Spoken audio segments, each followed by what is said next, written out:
পুরো পৃথিবী একসময় পানির নিচে ডুবে গিয়েছিল।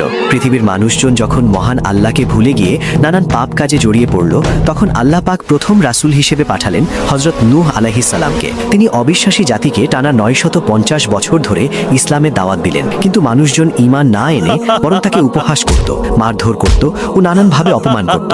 অবশেষে আল্লাহ পাক নূহ আলাইহিস সালামকে জানালেন এই জাতি হতে আর কেউ ঈমান আনবে না। আল্লাহ নূহ আলাইহিস সালামকে আদেশ দিলেন পাহাড়ের নিচে একটি বিশাল নৌকা বানাতে।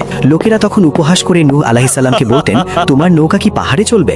নূহ আলাইহিস সালাম তাদের বললেন, তোমরা আমাকে উপহাস করছো, খুব শিগগিরই তোমরাকে উপহাস করা হবে।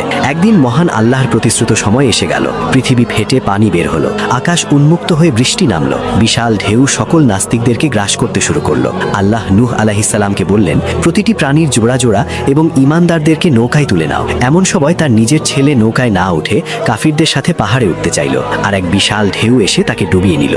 শেষ পর্যন্ত সব কাফের জাতি প্লাবনে ডুবে গেল।